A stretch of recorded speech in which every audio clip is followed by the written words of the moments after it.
Saludos estudiantes, profesores y familiares. Hoy nos volvemos a encontrar para seguir compartiendo saberes matemáticos. Desde el encuentro anterior tenemos una nueva estrategia de trabajo. ¿Recuerdas? Solo vas a escuchar las explicaciones que te vamos a ofrecer y vas a copiar el ejercicio y la página de tu libro de texto para luego tú solo sentarte y elaborar tus propias soluciones. Vamos entonces a darle paso al tema de la clase de hoy. El tema es ejercito y aprendo. Observa, hay una frase muy bonita de nuestro presidente. Ahí, en esa misma imagen, dice: la matemática ordena el pensamiento lógico, lo cual posibilita trabajar mejor y ordenar algorítmicamente los procesos. Sí, claro, es nuestra asignatura la que te ayuda a organizar tu pensamiento, a tener un desarrollo lógico de las ideas, no solo para los ejercicios matemáticos, para cualquier situación de la vida. Entonces, iniciemos las actividades de hoy con un ejercicio. El ejercicio 7 de la página 365. ¿Ya todos tienen su libro abierto en la página 365? Pues entonces vamos a darle lectura a este ejercicio. Dice, en la figura ABCD rectángulo, triángulo GBH isósceles de base HG, segmento EF paralelo al segmento HG y el ángulo DEF igual a 20 grados. Y nos piden hallar la amplitud del ángulo GBH. Vamos entonces a ubicar en nuestra figura de análisis el ángulo al cual le debemos determinar la amplitud. Bien, ahí pueden ver que es un triángulo interior del triángulo GBH, que ya sabemos por los datos que es isósceles. Vamos entonces a ver qué datos nos dan. Vamos a ir analizando cada uno de los datos e interpretando la información.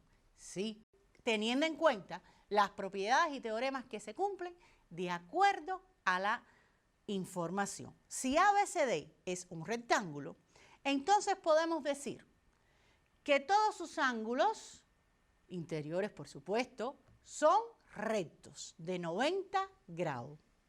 Además, que los lados opuestos tienen la misma longitud y son paralelos. Ya eso lo puedes ir ubicando en tu figura de análisis. Además, nos dicen que el triángulo GBH es isósceles de base HG. Hay que tener muy claro cuál es el lado que es la base.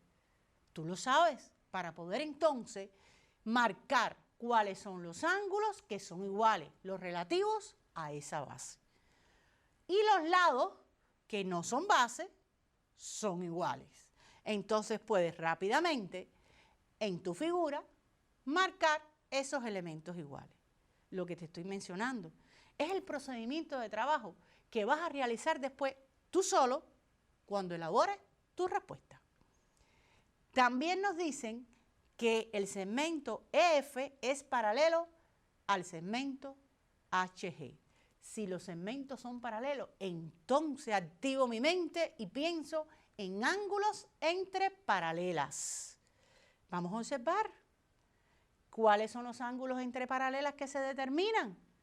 Que sus amplitudes sean iguales. Por ejemplo, el ángulo DFE va a ser igual al ángulo FHG. ¿Por qué? Porque son ángulos correspondientes entre paralelas.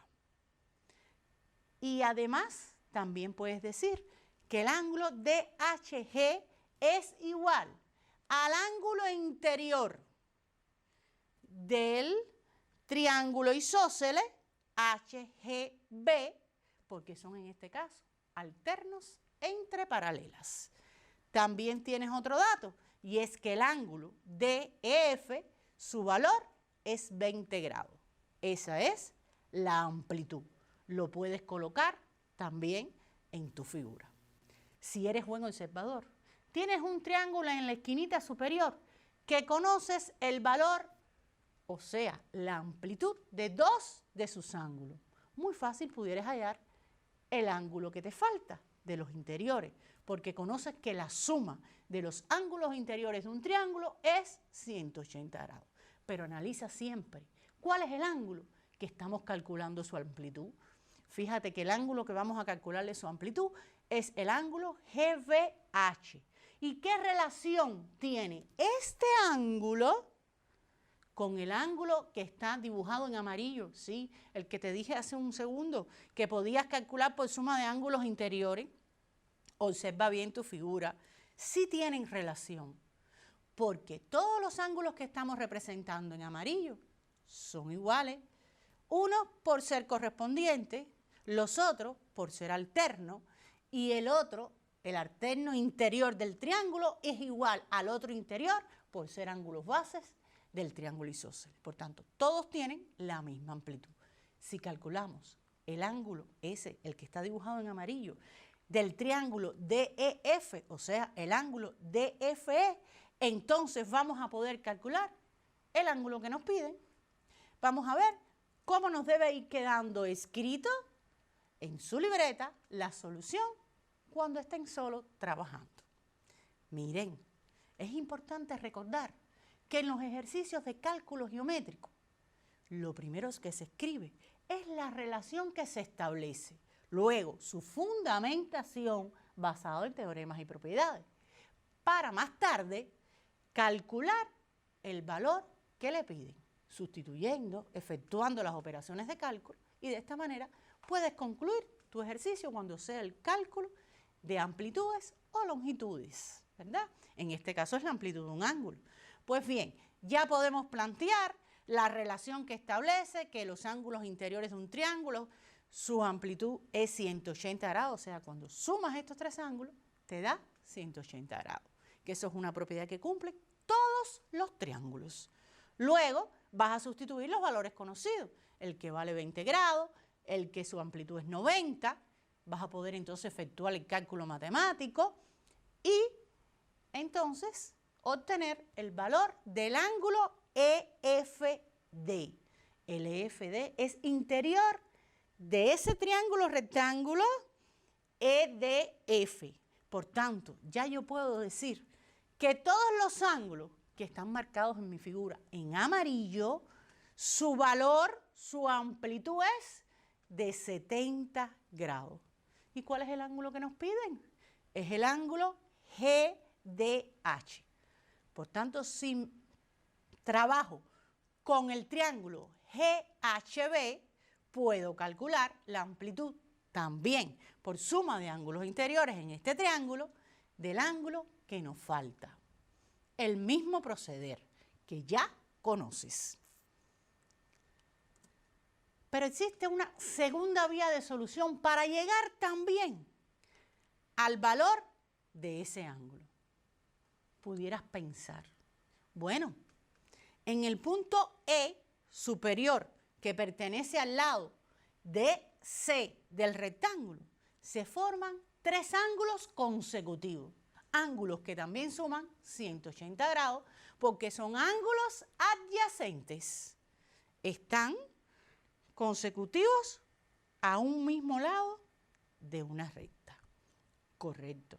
Entonces tienes la posibilidad de hallar el ángulo que tienes marcado superior en rojo, que es el ángulo BHC, que también va a ser igual su amplitud al ángulo que nos piden GBH, porque es alterno. Alterno entre las paralelas. ¿Entre qué paralelas? Entre los lados del rectángulo, que son paralelos. Y entonces tienen la misma amplitud. También por ahí puedes calcular la amplitud del ángulo que nos piden. ¿Todo el mundo aquí comprendió? ¿Ya estás en condiciones de que luego cuando te sientes solo puedas elaborar tu propia solución? Seguro que sí. No tengas miedo, que lo vas a poder hacer. Vamos a darle entonces paso a un próximo ejercicio. Este sería el ejercicio 7 de la página 452. Todos atentos. Abran el libro ahora en la página 452. ¿Sí? Entonces, vamos a ver qué nos dice este ejercicio. Dice, sean las expresiones algebraicas m igual 2x cuadrado y a la 3 menos x a la 3 y a la 2. N igual a 3x elevado a la 3 por y a la 2 más y a la 3 por x a la 2. El primer inciso dice, determina la expresión P. Pero P está dado por ser 3 veces m más n. Y el inciso B, debemos hallar el valor numérico de P, que es la expresión que vamos a obtener en el inciso A, dado valores de X y Y, para luego decir a qué conjunto numérico más restringido pertenece ese valor numérico que usted va a calcular. Pero miren quién es X y quién es Y. Son expresiones que en ellas intervienen otros conocimientos que has aprendido en este curso. Sí, fíjate que para X tienes potencias. Tienes que reactivarte con las propiedades de las potencias. Puedes, antes de comenzar a darle solución, buscar en tu libro el resumen donde están las propiedades de las potencias. Y mira Y en el numerador tiene un número muy pequeño. No obstante, vamos a ver cómo procedemos. Tenemos primeramente que calcular el valor de P que está dado por una expresión. Tenemos que sustituir el valor de M y el valor de N. Pero observa que después que lo sustituye, te queda el producto de un monomio, de un término. En este caso es un término independiente muy fácil, es 3. ¿Por quién? Por todo un polinomio. Y ese procedimiento lo estudiamos también en clase.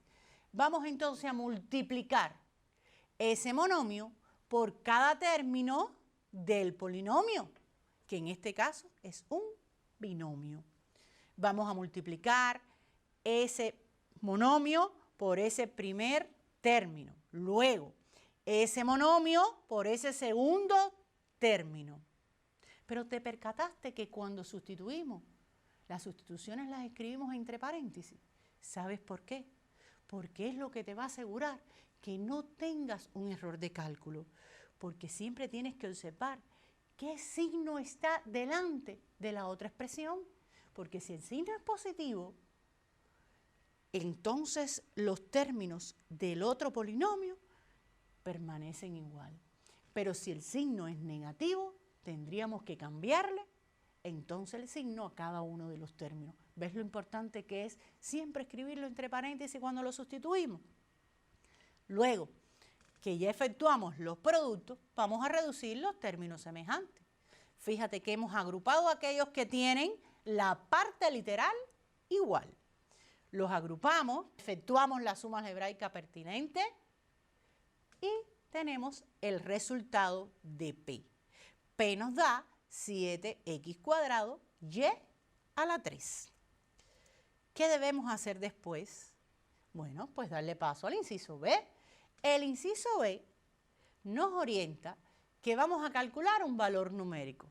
Para calcular el valor numérico debemos sustituir las variables por ese número. ¿Pero qué pasa aquí? Que la variable está dada por una expresión, por una operación combinada. Entonces, primero debes saber cuánto es el valor de cada una de las variables para luego sustituirlo. Puedes también sustituir directamente, pero te va a ser un poco más complicado resolver el ejercicio. Es mejor, más racional, más rápido y que no cometas errores en los cálculos, primero independientemente resolver el valor de cada variable para luego sustituirlo en la expresión de P. Correcto. Vamos a calcular el valor de X. El valor de X, en el numerador tienes un producto de potencias iguales. No. Observa que el segundo factor es 49 elevado a la 30. 49 y 7. ¿Podemos convertirlo en la misma base? Sí, ¿verdad? Porque 49 sería 7 elevado a la 2. Ese es el primer paso que debes hacer. ¿Para qué? Para luego efectuar la propiedad de potencia de una potencia y entonces sí llegar a que las bases son iguales y poder utilizar la propiedad de producto de bases iguales. Fíjate que ahora tienes la misma base en las tres potencias, en las del numerador y la del denominador. Vamos a trabajar con el numerador, vamos a mantener la base y vamos a adicionar los exponentes. ¿Correcto? Y después, ¿qué debemos hacer? Estamos ahora en presencia de un cociente de bases iguales. Entonces vamos a mantener la base y vamos a sustraer los exponentes. Mira, atento, observa bien, el exponente nos dio un número negativo. Ahí concluimos el ejercicio. No, ¿verdad? Debemos aplicar la definición de exponente negativo. Entonces, aplicamos esa definición que la tienes ahí marcada en la lámina y ya puedes obtener el resultado. Y nos dio 1/7. ¿Que tienes dudas en aplicar la definición, la del exponente negativo? Sí, es muy sencillo. Se convierte en una fracción donde el numerador es 1 y el denominador es la propia base, pero el exponente ahora va a ser positivo. Sí, el mismo, pero positivo. Correcto. Lo resuelves, esa potencia, que en este caso como era 1, 7 a la 1 es 7. Y ya obtienes el valor. Ahora sí te quedó claro. Entonces ya tenemos el valor de X. Vamos a calcular el valor de Y. Fíjate, en Y tenemos una fracción donde el numerador es un número bien pequeño. Vamos a convertirlo entonces en notación científica. Vamos entonces a correr la coma. ¿Cuántos lugares? Pero primero ten en cuenta que para escribir un número en notación científica tiene que estar el número entre 1 y 9. Corremos la coma. ¿Cuántos lugares hasta llegar al número que esté entre 1 y 9? En este caso, casualmente, es 9 lugares a la derecha. Lo corremos y sería 1 por 10. Acuérdate que es la combinación de ese valor por una potencia 10. ¿Por 10 elevado a cuánto? A la menos 9. ¿Y por qué negativo? Porque para que sea una igualdad entre el número pequeño y ese número escrito en notación científica, usted cuando va a convertir el número escrito en notación científica en una expresión decimal, va a correr en sentido de cómo se encuentran los números en la recta numérica. Si es negativo, los números negativos están a la izquierda, por tanto usted va a correr la coma hacia la izquierda. Y si es positivo, lo va a correr hacia la derecha. Pero cuando le escribe que va a convertir el decimal en notación científica, recuerda que tienes que pensar contrario para que sea igual la expresión decimal a la expresión en notación científica. Luego sería menos 9. Y nos quedaría entonces en el numerador 1 por 10 a la menos 9. Pero en el denominador, observa bien, en el denominador, ¿qué tienes? ¿Son las bases iguales? No. ¿Y los exponentes?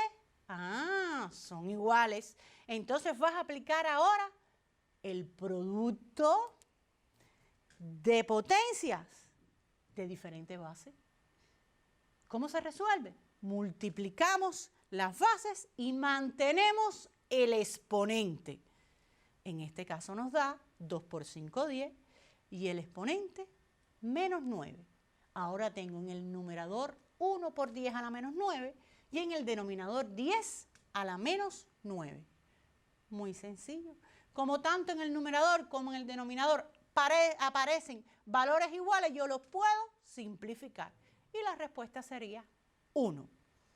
Y ahora tienes el valor de X y tienes el valor de Y. ¿Qué te falta para calcular el valor numérico de la expresión P?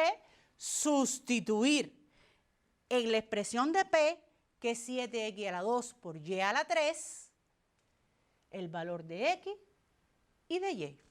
Y vas a poder entonces, efectuando los cálculos, determinar el valor numérico de P. En este caso nos dio menos 1 sobre 7. Sí, porque fíjense que a la derecha, en tu lámina, aparece algo significativo. Cuando estoy trabajando con menos 1 elevado a la 3, tengo en este caso la base negativa. Y recuerdas que aprendiste en la unidad 1 que cuando la base es negativa, tenemos que analizar qué número está en el exponente. Si el exponente es un número par o impar. Si es par, ¿qué pasaba con la potencia? Que iba a ser positiva. Y si es impar, su potencia es negativa.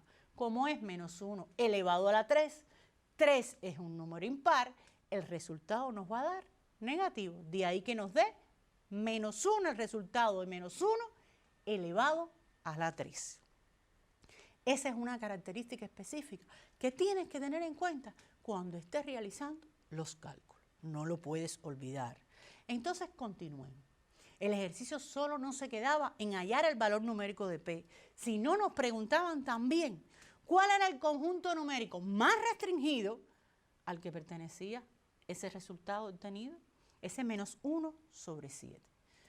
Tú estudiaste en este grado que existen varios conjuntos numéricos.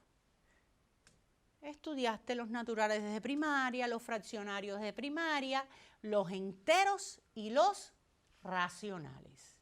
Ahora tienes que determinar a cuál conjunto más restringido, más pequeño, pertenece menos 1 sobre 7. Fíjate que es un número negativo escrito en forma de fracción. Natural no es. Fraccionario tampoco. Entero mucho menos. Entonces, ¿a qué conjunto numérico más restringido pertenece? Efectivamente, a los racionales. Y esa sería la respuesta de tu inciso. Existe otro ejercicio que te propongo que también resuelvas. Es el ejercicio 12, el inciso B. ¿Qué dice? Se me olvidaba recordarte la página 436 de tu libro, que dice que usted va a hallar el parámetro que se indica en una ecuación lineal y le dan el valor de X de la variable. Usted sustituye el valor de X por ese número y entonces va a estar en presencia de ¿qué les va a quedar? Una ecuación donde ¿quién va a ser la incógnita para usted? A. Y va a poder determinar por los cálculos cuánto es el valor de A. Hasta aquí hemos estado resumiendo de manera muy sencilla cómo trabajar integrando varios conocimientos que estudiamos en séptimo grado en nuestra asignatura matemática. Ya puedes luego sentarte más tarde o mañana quizás a elaborar tus propias soluciones. Te propongo entonces de tarea, o sea, de tareas de aprendizaje, resolver los siguientes ejercicios. Los ejercicios del capítulo, el 11 de la página 453, el ejercicio 7 de la página 368 y el ejercicio 17 de la página 367. Pero eso no te limita para que puedas hacer todos los ejercicios del capítulo. Todos los puedes hacer porque estás en condiciones para esto. Bueno, sabes que debes estar muy tranquilo en casa y seguir manteniendo las medidas higiénicas que están orientadas. ¿Sí? Lávate bien las manos. No te lleves las manos a los ojos, ni a la boca, ni a la nariz. Y está todo el tiempo tranquilo en casa, que tienes suficientes actividades para estar entretenido. Entonces, pensando que todos van a ser capaces de resolver estos ejercicios, los espero en el próximo encuentro.